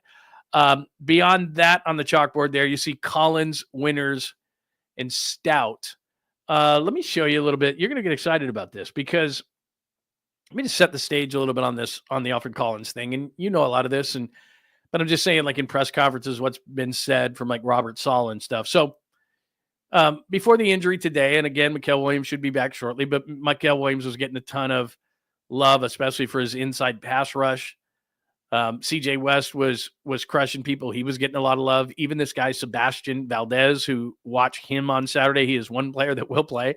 55. They're calling him the little Hulk. He's not tall. He's built like a mother, and he is strong. I mean, the interior of the offensive linemen of the Niners are like, who's 55? Like in some of the press conferences, they're like, this guy, and oh yeah, 55. You know, they don't. He's a free agent. So they're like, whoever this guy is, but he's going to be a lot of fun to watch. So that's kind of the people have been talked about. And then when people ask about, people are asked whether it be Saleh or Kyle or whomever, Chris Forster or not Chris Forster, Chris 𝐃𝐨𝐧'𝐭, the defensive line coach. What about Collins? What about Alfred Collins? This giant of a man, 2nd round pick, 43rd overall from Texas. What about this dude? 6'5", 330 pounds. He's got to get his pads down. He was a little bit behind, missed some OTAs, but he's starting to come around a little bit. His technique's getting a little bit better, I'm told. But here's one right here. And again, some of these are misleading because this isn't a first stringer he's going against, but this is still encouraging because I haven't seen a lot of this from Alfred Collins in the first bit. I mean, he's a massive human being. He's got a ton of potential. If he gets no sacks this year, I don't care as long as he's stopping the run. But this kind of penetration, if he can add this sometimes, would be amazing for the Niners. So here's watch 95 here against the Broncos. He is a strong man. He is a big man. Watch this again. Hi, how's it going? We're just going to go for a ride. We have to play that again, don't we? I mean, the dude is big and strong, but watch what he does. He doesn't stand up. And a lot of these drills, what's happening with him is he stands up, exposes his chest, gets pushed back. Watch how low he stands or stays here. And remember, he's almost 6'6". See, he's low. Good. Much lower than he's been. Like he's not just standing straight up there. For a guy who's 6'6", I mean, he's driving. He's underneath the guard and driving. And that's very encouraging to see because Robert Saleh has said over the last couple of days that Collins has been better. And then we just saw it against an up. And again, maybe that guy is going to be a mailman in 2 weeks. I don't know. I don't know if that's going to be a starter. He's not a starter, but I'm just saying, I don't know how good of a player the guy he just backed up was. I don't really care because it's just huge to me that you see Alfred Collins do something like that. So Alfred Collins had a good day today. And then, like I said, D Winters, you'd have to put him on a top 5 list of players who have had the best camps. Here's Fred Warner talking about how D Winters is better from year to year and why he's had such a good camp. A tremendous job, honestly. I think, honestly, just playing with confidence, right? I think when you have a confident football player, that's when you see guys kind of take that next step and start making the plays. He's always had it in him, always been a great athlete, cerebral player, instinctual. Obviously I think guys are talking about his coverage ability right now, seeing him one-on-one with either Christian or different guys. So just got to keep going. So essentially what he's saying is there's a maturity level to him. And he came up to the podium once and he seemed mature and anything like that, but I don't even remember talking to him last year. And I've said this before. It's just he got to the ball and he's got speed and he just didn't break down and he seemed excited. And so maturity is, hey, I've been there, done that. I'm just going to make this play, and Fred's saying those things. Now is Fred saying it because this dude's starting no matter what? No. I've watched lots of plays and Kyle Shanahan has said it. Robert Saleh has said it. His pass coverage is setting him apart. And I said this a couple of days ago. Lots of guys come out of college and can go forward. They can go forward. They can go after the quarterback. They can run forward to tackle running backs. In this league, if you can't cover, they are going to target you. They're going to target you. And you get beat again and again and again. And sometimes you just can't stay on the field. It's like the guy's a great run defender, but we just can't stay on the field. Not everybody's going to be Bowman and Willis. I get that. Not everybody's going to be Dre Greenlaw and Fred Warner. I get that. But that's your drop-off. But everybody's been saying what a great job he's doing. There was a play where he knocked the ball away from McCaffrey a couple of days ago. That's not easy. So that helps, iron sharpens iron kind of a deal. But he's had a great camp. A couple of picks early, but he's always around the ball. He's making the plays. Now, they're not tackling to the ground. I get that. So another situation where I think he would play on a Saturday night. I mean, I think he needs the reps. So a guy to watch 53 on Saturday night. I've been really impressed with Winners on top of everybody, saying it. And I talk about check marks. All right. In shorts, OTAs, check mark. Get to camp, shorts, still good, check mark. Put on pads, check mark. Play against the Broncos in a scrimmage, check mark. About these players that we're not sure about. And now Saturday night, check mark. D Winners is going through these things, and I'm going right into Upton Stout here. Upton Stout is doing that. Man, 5'8", 185 from Western Kentucky, and he's going to be the nickel, which might be the toughest job on an entire defense. The nickel. So they can go inside, outside. They put a big guy in, small guy in. Either way, all these different things. You got to come up and support the run. There's a guard coming out. You can't just let him blow you out of there.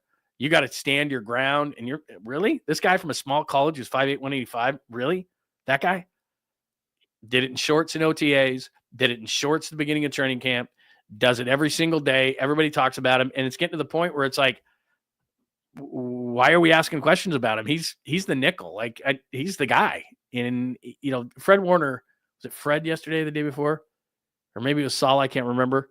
He said he's made of the right stuff. Somebody, in fact, it was today. It was today now. Jeez. Fred Warner was asked about Upton Stout and in rookies, because I'm going to play a cut for you from Fred. This is a great one on youth, on their defense, because like we said, 6 to 8 rookies could start on this defense at some point this year, especially with these injuries. So there's going to be a lot of mistakes that are going to happen, especially early in the year. And so somebody asked Fred today about, these rookies, and I'll play it for you in a second. And Fred said, rookies are going to be rookies, blah, blah, blah, blah, blah. And then somebody followed up with a Stout, and he goes, he's different. He doesn't make mistakes. He's that good. And he said he's made of the right stuff. So absolutely. And the reason I bring that up is, and I played this accidentally a minute ago or a few minutes ago. This is exactly what I'm going to show you right here, is what Upton Stout has been doing the entire training camp. Watch this. Nope. Mine. Now, there's a lot of physicality there. Would a penalty have been called? I don't know. But this is what he does. I mean, this is what he's doing in 11-on-11s. This is what he's doing in drills. Now, I'm not saying he's picking off every pass. Okay, before I run this, you see Upton Stout? He's on my left. You see the receiver? Who's in between them? You see that coach right there? Bald head, looks in shape, good-looking guy. His name's Robert Saleh. What is he doing? He's staring at his rookie nickel going, okay, check mark, check mark, check mark. Let's see a check mark against the Broncos. Okay, we're doing drills. I'm going to watch you. Because Robert Saleh wants to know, is he checking the boxes? This is another box to check. Upton Stout, who I hope plays on Saturday night. I would imagine he would. He's got to get, he's got to get out on the field, and he's got to get more reps. But Saleh is standing there, right there. And there's the receiver for the Broncos, and there's Upton Stout. What happens? I'll tell you what happens. You already know. This physical, turn, find the ball. That's just, he's been doing that the entire camp. That's all he does. I mean, he's just, and even, he's getting a little physical, but you can see the feet there. You can see, it's just, he's got it. I mean, he's the nickelback. And if anybody tells you, and I hate that band, but if anybody tells you that he's not, or if they try to say, well, Trey Brown, unless he gets hurt. Did you hear that? That's knocking on wood. Knock on wood if you're with me. From day one, he's been the guy. And you're almost getting to the point. Honestly, you're almost getting to the point where it's like, he's in the Bosa category. We don't even have to ask. For the first 2 weeks, they're up to 13, 14 practices now. For the first 2 weeks, it's like we ask about him every day, and it's like we don't have to ask him about it anymore. He's that good. And you just saw right there, and the Niners posted that, and I'm really glad they did. You could see, right? That's the illustration of what he's been doing. So if you're like, God, I wish I could see Upton Stout, you just did. I'm not saying every play is like that, but that's what he is doing. He's been really good, man. He's been really good. Before I play Fred, because this is a really cool cut, if you're thinking about going anywhere, and I know you got preseason football on, you want to watch the Seahawks and Raiders. But let me get some questions out, then I'll play this Fred thing. And still remember, we have an NFL blitz and a Sweet Clean Family Friendly Caboose pistol. So we still got a little bit of time here. I'll try to get through it. Hi, 819. Remembering you all had DJ Jones. They're hoping that that CJ West is DJ Jones. CJ West, DJ Jones. They're hoping. Lower to the ground, 6'1". They put him at 317. He's probably 325. But they got DJ Jones in the 6th or 7th round? 6th round, I think. So, anyway, they're hoping that, and CJ West might be, I'm not going to say better because that's not fair, maybe a better pass rusher. I'm not sure he's the run defender that DJ was. So, let's see. Yeah, no starters. I mean, very few starters, I should say. They'll have some guys along the offensive line, especially given how bad they look today, and they need some more reps. So the offensive line needs more continuity. So they'll play some offensive line guys. They're not going to play a lot of they won't play any of the big name guys. And like I said, Winters needs to play some, Stout needs to play some, guys like that. So there you go. Let's see, 16-3 at the half. See, like I said, I don't know how much Seattle's playing in as far as their starters. I don't want to go back and watch some of their guys because, like I said, I especially want to look at their defense and Jalen Milroe, who I think in a couple of years might be something. Because not only from an athletic standpoint, unfortunately, I don't mean to praise the Seahawks, but if you've ever seen him be interviewed, really, really smart kid. From a military family, very smart, very detailed. That's what it takes. Hey, EB. Yeah, I'm feeling good tonight, man. I'm feeling good tonight. I really am. I'm glad you noticed. Hi, Filthy Casual. That's very cool. That's very cool. I like it. Let's see. Any other questions before? Yeah, look at people are like Alfred Collins. Very nice. Yeah, that's the best. That's the best rep. And I've seen probably, I don't know, 50 more Collins reps. That's the best one I've seen, honestly. That was nice.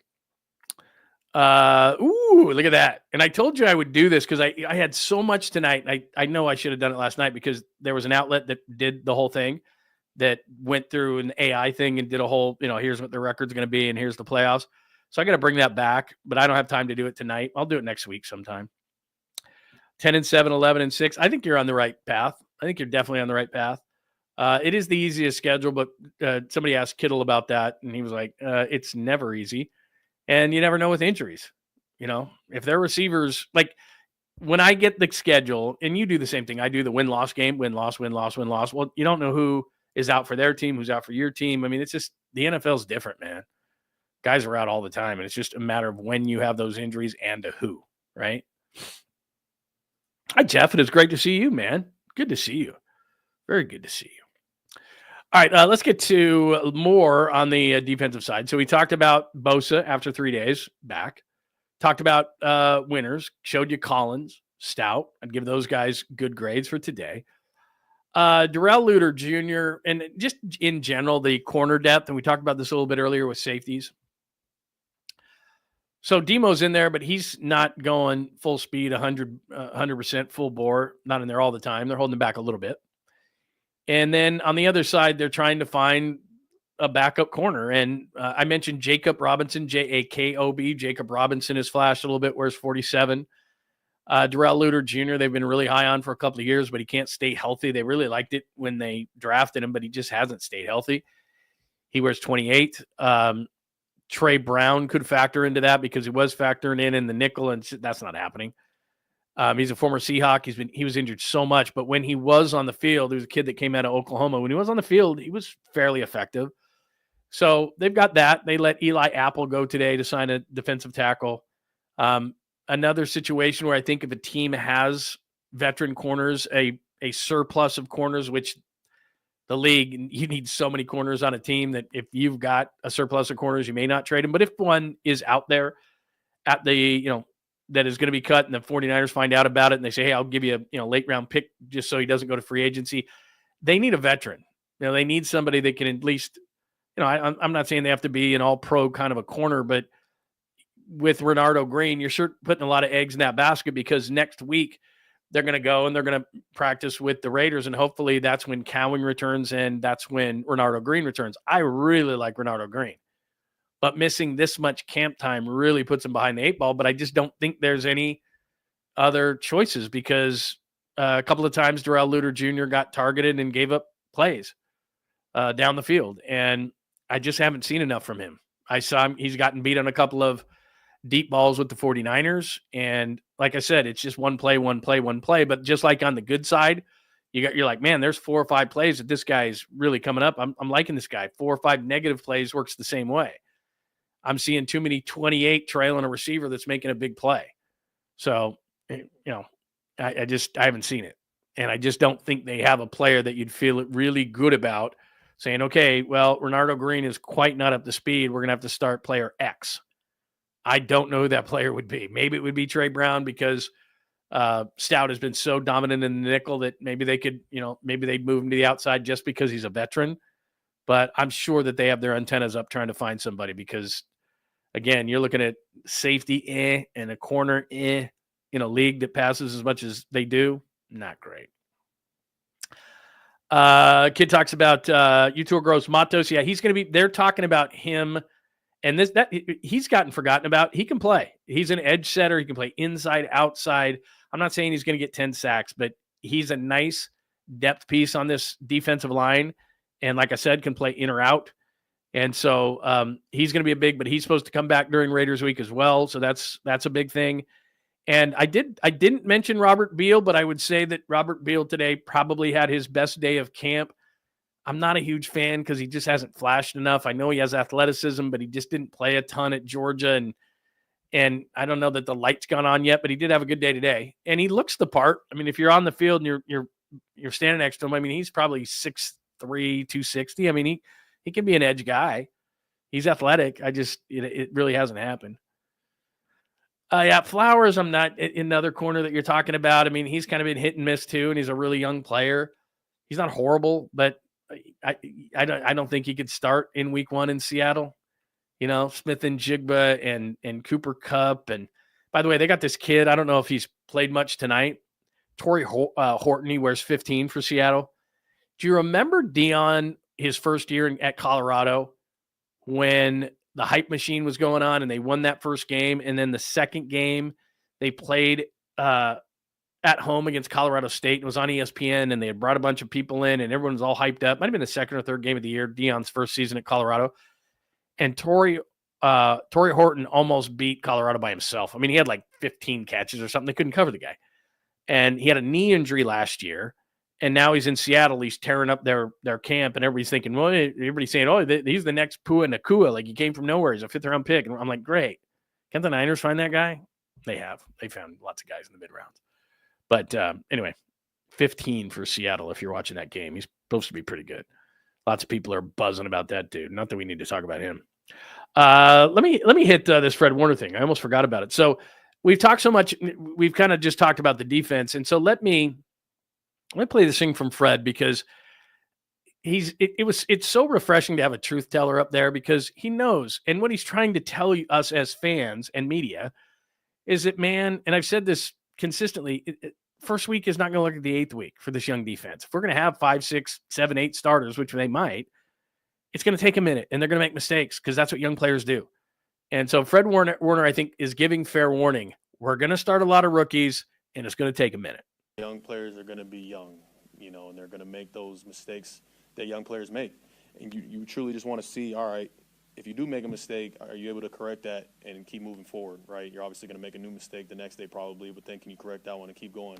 And through the mess, can you, still show the style that we want our guys to play with, right? The speed, the physicality, the smarts, the toughness. And so that's the key for all our young players, is to continue to correct the mistakes every single day and keep showing up. So, like I said, he's being a truth teller. He's not saying all these guys are great and this and that. Earlier, as I played for you, the D Winters is taking a step. He's been here. He's going to take a step. Upton Stout, he really, really likes.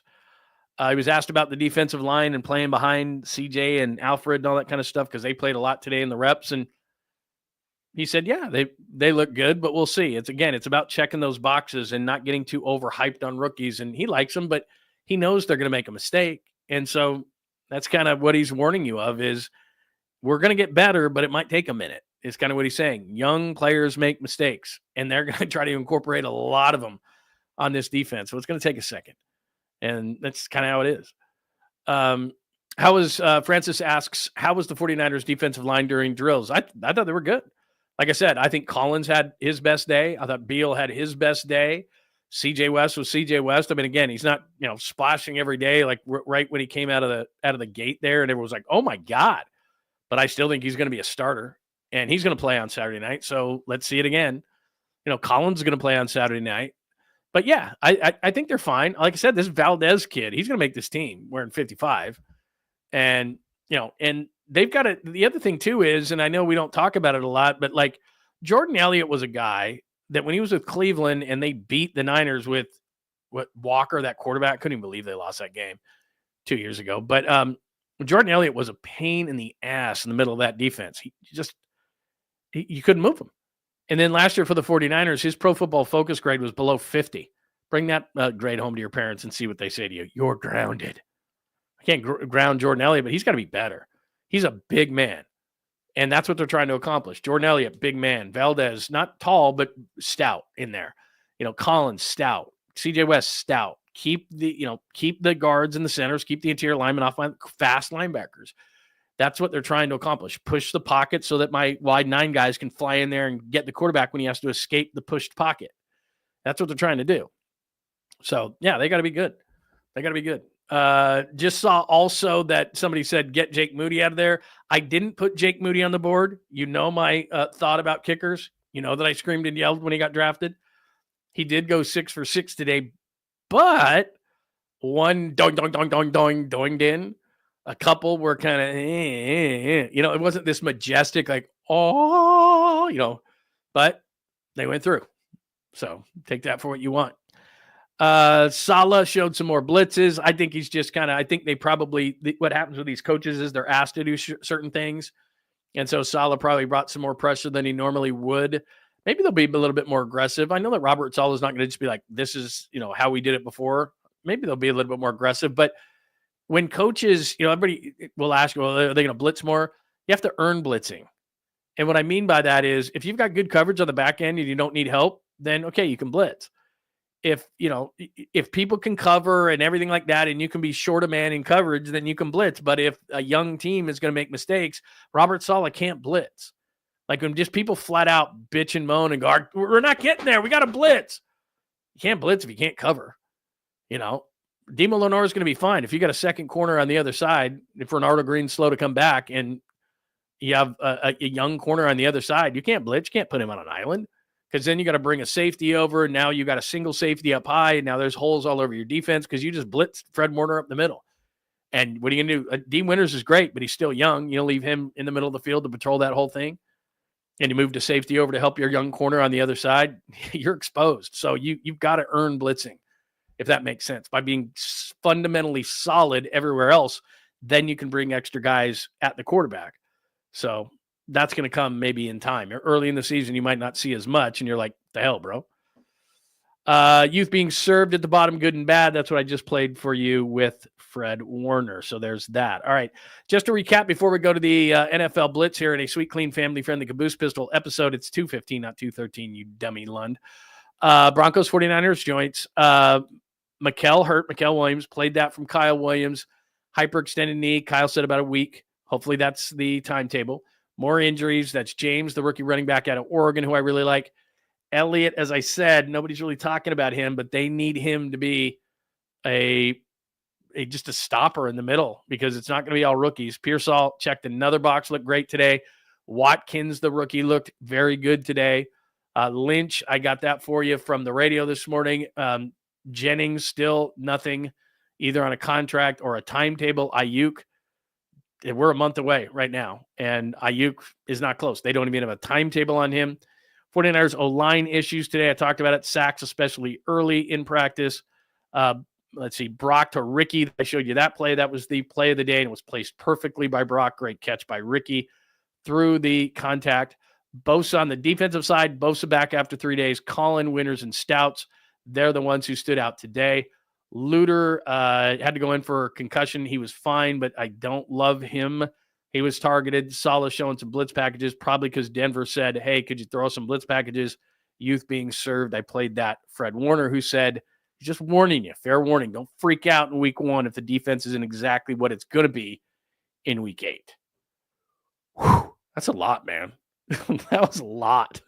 We did an hour and a half, but we had to. We're not going to do this for most practices, but we had to today. So there you go. You are caught up on the Niners. Anything else? Because we're going to go through NFL Blitz. We'll play a couple of quick cuts there. And then, let's see. I think I answered everything. All right. So what we do now at night, if you're just joining the show once again, it is John Lund Unleashed. I would love it if you would come into the chat room, say hello, questions, comments, thoughts. Do that. If you want to hit me up 100% that you'll get on the show, then hit me up with a super that's contributing the show, and that is always appreciated. Before you get out of here tonight, please hit me with a like, and because that helps the algorithm, and please get those alerts on because we send stuff out, sports stuff through the day that you don't want to miss. And then we do the show at 7 o'clock Pacific weeknights. So that's what's going on. So then what we do is we do a thing called the, let me shut this down and I can get you some fancy music here. We do a thing called the NFL Blitz where we go around, widen out the lens a little bit, talk some NFL things that are going on. And then before we get out of here, we have a little bit of fun and do the sweet, clean, family-friendly Caboose pistol. So in red, NFL Blitz. Let's do it. It's time for a look at the NFL stories making headlines. It's the NFL Wire on John Lund Unleashed. I said the wrong thing. It's the NFL Wire, not the NFL Blitz. Kind of dopey after a while here. All right, let's get some stuff for you. I'm going to scroll to the bottom here.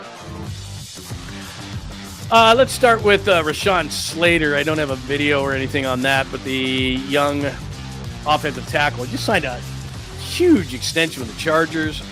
They want to play smash mouth football. What did Jim Harbaugh do when he came in there? He went and he got the big offensive tackle Alt from Notre Dame to play right tackle. He's already got Rashawn Slater to play left tackle. What did he do when he came here? He doubled up on offensive linemen, remember? Well, that's what he wants to do. He wants to smash the ball down people's throats.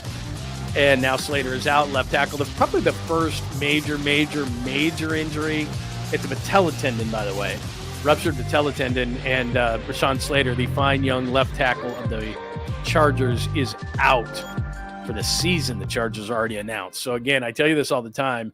We talk all about who's playing well and who had a great day and who did this and who got an interception and who sacked who and what the offensive line do. Nothing else matters but injuries. Get your work in. Stack those days. It's exciting to talk about players, but when Mykel Williams grabbed his knee today and everybody literally went because they're going to count on him so much, and it's a hyperextended knee, which is like, whew. But Rashawn Slater went down today. I saw the video of it, non-contact. He didn't get hit, and when you see that, you're like, damn. And so you hate to see that, but Rashawn Slater, like I said, I'm trying to think, has anybody major been ruled out? I don't think so. Rashawn Slater is the first major star player to be hurt of many in the NFL season. It's a patella tendon, so that is too bad for the Chargers. Last night, I played for you Davante Adams, and he was on the Pivot podcast, and he said, ain't no way that Travis Hunter is going to play both ways in this league. He's a first-string wide receiver right now for the Jags, and he's a backup corner. He's still insisting that he's going to play 100 snaps in the NFL like he did at Colorado. Davante Adams says no. Travis Hunter was on the Kay Adams show today. She was down in Jacksonville covering their camp, and she asked Travis Hunter about what Davante Adams said, and of course he reiterated that he can do it. It's not hard at all, if I'm being honest. I have the first off day that we had, and I came back and did both sides. That's the only thing that got to me, but after that, I've been good. You're like a human smelling salt or something. I hear. You just have you gotten tired at all? Nah. Like I said, like after the first off day, I got a little tired. I didn't do what I needed to do during that off day, but I bounced back the next day, so I was good. Okay, I just want to play the beginning of it. It's not hard at all. All right. Even if it's not hard at all to you, I just have a little bit of advice, because all these guys in the NFL who are saying, because Davante Adams, like, it's hard enough. If you weren't with us last night, Davante Adams said it's hard enough to play like special teams and then go back out there, let alone play 100 snaps a game. He's like, it can't be done, basically. He just said, I think the quote was something like, he's going to have to do some wizardry shit or something like that. It was what Devontae Adams said. And then he comes back and he says, not only did he say he's going to do it, he goes, it's not hard at all. And there's players around the league for a guy who's what's Travis Hunter? Probably 185, 190 pounds. That are going to be like, okay, it's not. You think it's easy? You don't think it's hard? I mean, there's a target back on your back anyway because you're a high pick and people are going to see what you're made of.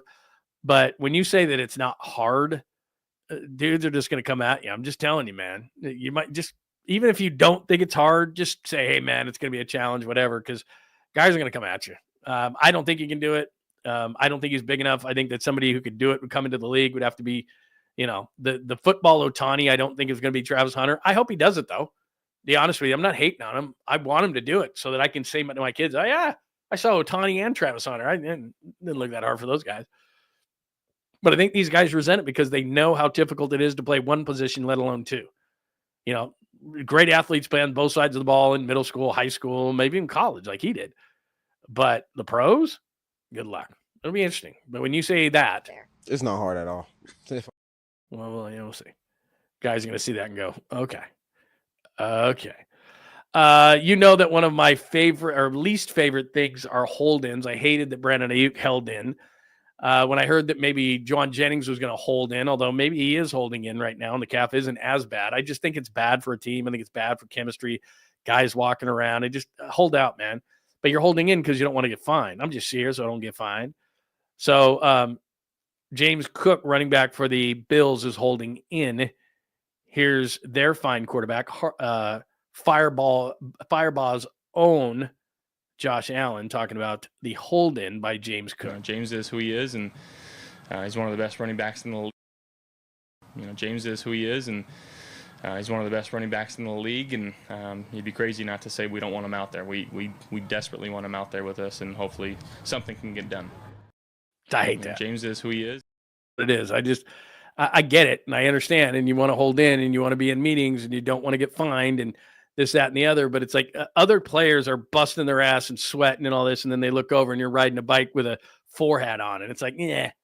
I know for a fact last year that there was resentment and people didn't like that within the organization, within the Niners, certain players, certainly front office people didn't. And again, that's not carrying over. I'm not trying to start anything or stoke a fire or anything like that. It's not like that. Brandon and the 49ers are fine. Everything's good. The contract, whatever. It is what it is. They know they signed it, but there's no issues. But I'm just saying last year, and then he would fist bump with Kyle and hug John, and then, he'd go on a podcast and bitch and moan and say, I want to go to Washington. It was like these mixed signals and all the weird things that are happening and all the ways that people try to get traded or get contracts. And I'm going to take my stuff off social media and, all that kind of, and I'd just rather have a guy be away. Like the players who are playing, the guys who are in camp are here. The guys who are not in camp and don't want to participate don't not get fined and just stand around and sit in meetings. Stand around, sit in meetings and sit in meetings. You go home. We'll start finding. If you're not going to be on the field, then go home. That's what I would say. Because when I heard about Jauan Jennings, the first thing out of my mind was that better not be holding in. Because I want to be able to find you, and I don't want you to be around. Because the vibe last year, that was terrible. But yeah, the vibes are good now. The vibes are definitely good now. It's not. There's nothing wrong. Nothing wrong. So that's all. 𝐸𝐵 Cohen. I have a really interesting story about Tariq. That's his Terrell Owens' son. My son was at the Super Bowl, covering the Super Bowl this year, and he was a guest on his show, and I was watching. It was cool. And Tariq's a very nice kid. He is in Niners camp. He run, and you're going to go, well, so does Jauan Jennings. I mean, he runs in the 4.7s. He's not a really fast guy. He's not a bad athlete. I don't see it. I guess they could put him on the practice squad, but I think there's other guys who probably deserve it. But who knows? Nobody really asks about him, to be honest with you. I should go down there and at least ask about him and see how he's doing. But yeah, you're not hearing a lot of buzz about him. He's not super fast. They put him on the I know that late in the year they put him on the practice squad last year. He's got some size, but he's not Terrell Owens. I mean, Terrell was a freak. Terrell was like 6'3", 215, made out of rock, and was running in the 4.3s. I mean, it was like, what? Who's this guy? So yeah, he's not quite that. All right. Any other questions before Yeah, no doubt. I mean, Dion got about as close as we've seen, right? He could play defense, play a little bit of wide receiver, especially with the Cowboys, and obviously was a special team star, but he got a break. He definitely got a break. Playing both ways and being a starter and playing 100 plays, good luck, especially at that size. Look, like I said, I want him to. No, he didn't. He did not. He didn't say anything about Jimmy G. But if Jimmy's starting, woo, get your popcorn ready, as Terrell used to say. We shall see. All right. Anything else? Questions, comments, thoughts? We've gone through a lot today, offensively, defensively, NFL blitz, the Slater injury, Rashawn Slater, that stinks. Hunter says, this ain't hard. The Cook hold-in games tonight, you know about that. I was watching Ravens and Colts before I came on, and then I'm going to go back and watch Pete Carroll come back to Seattle. Haven't watched any of that game, so I'll do that because I want to see what the Seahawks are all about because they're in division, and then next game after the Broncos will be the Raiders down in Vegas. And I was down at that game last year covering that game, so I'd love to go back there. That's great. We were doing our show live from this cool studio down in Vegas. That was a good time last year. So anyway, Vegas coming up after this, and you guys are probably watching that game, but I got to check into that game after we get off the show today. All right, where's my Caboose stuff, man? Did I not load my Caboose stuff? I'm sure I did. Hold on a minute. I got things in like 10 different areas today. I don't think I have any video today. That's why. Oh, I do. I have some sweet, clean, family-friendly Caboose Pistol stuff. Yeah, I do. Okay, let's do it, man. This is how we end every show. If you're new, we got to have some fun, right? Got to have some fun around here. And we always end it with the sweet, clean, family-friendly Caboose Pistol, the strange, the weird, the Caboose Pistol. John Lund Unleashed presents the Caboose Pistol. Wedged in the crack of her buttocks. Somehow, someway, Lundo thinks this is the best way to leave a final impression on you for the day. The old Caboose Pistol, everybody has one. Did you say Caboose Pistol? I know some women who could hide a machine gun in there. Yeah. Leave me out of this, you weirdo. Here's John. I'm just going to flash this on the screen. Not that this is a Caboose. I just love this picture. How cool is that? Fred and Dre. We all got buddies like that. That's cool, man. That's not like a Caboose, though. I'm just saying. It's cool. Oh, I forgot to show you this one, too. Now I'm looking at my pictures. There's a Funga and Kittle. That's pretty cool. All right, those are not Caboose Pistol items. Now, these are. This dildo thing, which I hope goes away. What a time we live in. Look at this now. WNBA sex toy incidents may be linked to cryptocurrency group's money scheme. How could that be possible? I didn't read the story because I'm like, look, they're just dildos being thrown on the floor, okay? And they finally caught somebody, and there was a misconception on this whole thing. So actually during the Phoenix Mercury game in which Sophie Cunningham, who you just saw a picture of, who plays for Indiana, and she got hit in the butt with one of them, actually another person threw one, and it hit a child and her dad who were watching the game at a lower level. And they're the ones pressing charges. So that person got in trouble because they weren't able to throw it that far, and it hit a child and the dad. And then there was another one that went after that, and that one made the floor and hit Sophie Cunningham in the butt. So there were actually two during that game, but one person got arrested because they didn't have a good enough arm to get the projectile onto the floor. It hit a guy and his daughter. Like, come on, man. Come on. You shouldn't have to put up with that as they're going to a game. So there's the latest. Hopefully it's over. I mean, it was funny the first 2 or 3 times. First like 2 times they were during Valkyrie's games on the road. Like, it was funny, especially the first time. I don't know if you see. I should have loaded that one up today, but it was on like a black court, and it was a lime green like neon dildo, and this thing like bounced on the court, and you could see it because it was like lime green, and then you had this black dark court, and it was like, oh, there it is. That was hilarious the first time they did it. I don't know why people do certain things that they do. Like I saw that, what was it? Smoothie King. They're coming out with a Heinz ketchup flavored smoothie, which is like, come on, man. I thought it was fake and actually looked it up and it was real. So I'm not a ketchup fan. We've talked about this. And if you watch the show on any kind of regular basis, you do you, right? You like ketchup on a hot dog. I don't. Fine. If I do like a fry sauce, I don't do ketchup and mayonnaise. I do like barbecue sauce and that. I like hot sauce. I like I like hot sauce, barbecue sauce, chili sauce. Like I don't use ketchup on anything, but you do you. I don't care. It's great. And you may not do any of those other things. That's fine. You might not like spicy food, whatever. It's just everybody can do whatever they want. Pineapple on pizza, you do you. But I think we can all agree, like, even if you love ketchup, like Patrick Mahomes loves ketchup, will buy like a Wagyu, massive, incredible $300 steak, and he'll put ketchup all over it. You're like, but then so they're doing a ketchup smoothie, and it's like, who asked for that? Anyway, along those same lines, who asked for this? Just like mom used to make, takes on a whole new meaning with this unique ice cream. Breast milk flavored ice cream, unveiled by New York company. I didn't even read the article. Like, I don't know. Even if it's a small amount, whatever. Like, who was asking for it? Who was asking for a ketchup smoothie? Who was asking for breast milk ice cream? No. There are so many wonderful flavors. Like Baskin Robbins has 31. There's like 3,000, like, and really good ones. You know, God, we're just running out of ideas, man. What can we do? Breast milk, great idea, Johnson. Like, seriously, give that guy a promotion. Come on. No, just no. No. Okay, there's that. And then finally this, and what is this? Just from this stress we all go through every single day. Stressed adults rely on pacifiers to soothe themselves. Quote, I feel a sense of safety from childhood. Come on, stop it.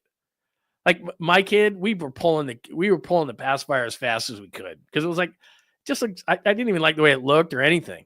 And so we were just like, no, like, we're not doing a pacifier. And then that guy's got a pacifier in his mouth. Dude, that's what cigarettes are for. Be an adult, smoke a cigarette, shorten your life. Like, that's what stress is for. That's what drinking's for, not a pacifier. That's why I have a gigantic liquor cabinet in my house. That's why I have a garage fridge full of beer. Like, that's how adults handle stress. We drink, we do drugs, we smoke stuff. I don't know. We do all sorts of stuff that are bad for our bodies. We watch dumb TV shows. We watch sports. Like, there's different ways that we're supposed to cope with things. I'm not a child. I'm not putting a pacifier in my mouth. And there's probably a company right now that's like, if we make like adult pacifiers and make them look really cool, and today's a weird day. Pacifiers for adults, breast milk ice cream, ketchup flavored smoothies, and the dildo story will never die. That's what it is. And that is today's sweet, clean, family-friendly caboose pistol. Just a weird mix of things today. And I didn't have any videos for you, so I apologize. But there you go. That's it. That is your sweet, clean, family-friendly caboose pistol. Anything else tonight? We went through a ton. I'm sorry, but we had a ton to get through today. You heard from Kyle Shanahan, John Lynch, Christian McCaffrey, Fred Warner. You saw Collins in that push from the middle. That was really good. Get out of my way. There's the rookie Collins, his best day on the field. You saw Upton Stout. You're like, what's this Stout guy all about? He's about that right there. That's Upton Stout, what he's been doing the entire camp. So we took you through a lot of things, give you a little video. Watkins looked good. Some guys look bad. We went through it. If you missed anything tonight, you can go to the front of the show. If you've got any questions, comments, thoughts after the show, oh, yeah, I should ask them that. Put them right underneath here under the comment section. I'll get them back to you. Or you can hit me up on X at John Lund Radio. Anything else? Adult pacifier. Go get a drink. Go have a cocktail. He's a pacifier. Talking about. All right. Let's see. Anything else we have? Yeah, what a weird night, man. All right. I think we got through everything. Tomorrow night, we'll get you through a little bit of Niners, and they'll be getting ready for Saturday. And then we'll hit up some Giants for the first time this week as well. We do, like I said, send out stuff during the day. So have those alerts on John Lund Unleashed on YouTube. Make sure that you are subscribed to the channel. Alerts so you don't miss anything, because we send out different sports during the day. We do Niners at night at 7 p.m. Pacific time. But we do this thing, if you're interested in it, it is a lot of fun for a lot of the regulars who I see in the room. We do a really fun thing on Friday nights where we do something called Bottom of the Pint. We drink beers. We watch the Giants game. It's not serious. We don't get angry. We just drink some beers and have a good time. So if you want to tune into that, I'll give you all sorts of sports news tomorrow night, but we'll have a little bit of fun for that as well. So that's that. I think we gave you everything. I think we're good. We hit you with an NFL blitz. And we left you with a sweet, clean, family-friendly caboose pistol as well. All right, that is your Thursday edition of the show. I told you to subscribe. I told you to hit your alerts. I told you to hit the like button before you get out of here. And for everything Unleashed, all you got to do is go to JohnLundUnleashed.com. Thanks for tuning in. We appreciate it. Spread the word, and we'll see you tomorrow. Thanks for hanging out with John Lund Unleashed. We'll try to be better next time, though I wouldn't hold my breath. Please like and subscribe on the John Lund Unleashed Pod YouTube channel. Watch live shows weekdays at 8 a.m. on YouTube, Instagram, and X. And make sure to have your alerts on for shows throughout the day or night. All things Lund can be found at JohnLundUnleashed.com. JohnLundUnleashed.com. Goodbye!